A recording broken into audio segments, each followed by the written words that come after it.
terutama dua hal, menjelang pelantikan presiden dan wakil presiden terpilih. Yang kedua mengenai pilkada serentak di bulan November. Saya tadi sudah menyampaikan agar dijaga stabilitas politik, sosial, supaya semuanya nanti berjalan dengan baik, lancar, aman. Saya rasa tekanannya di dua hal tadi. Pak, mengenai ini Pak, angkatan siber Pak, pesan Bapak gimana Pak?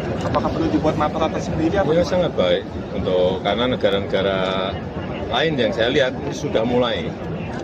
Saya melihat ada 4 negara yang sudah mulai membangun angkatan keempatnya, angkatan cybernya, dan saya rasa nanti semua negara akan menuju ke sana. Pak, kemarin termasuk saya kira, tapi nanti biar pemerintah baru, Pak Presiden Prabowo Subianto yang akan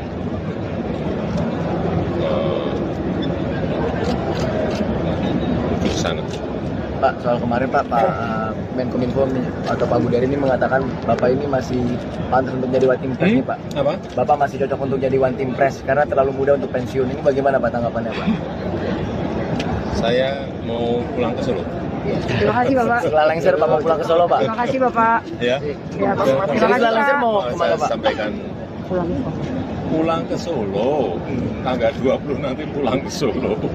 Ya, terima kasih Bapak. Terima kasih Bapak. Pertimbangannya apa ya Pak? Apa? Pelantik di situ. Ya, skala pekerjaan di Kementerian Sosial ini besar sekali dan menyangkut masyarakat yang ada di bawah. Kalau tidak dipegang khusus oleh definitif akan beda keputusannya, utamanya yang sudah memiliki pengalaman di kementerian, dan Gus Saifullah Yusuf kan pernah menjadi menteri. Saya kira memudahkan untuk meskipun tinggalnya 1,5 bulan, tapi itu penting.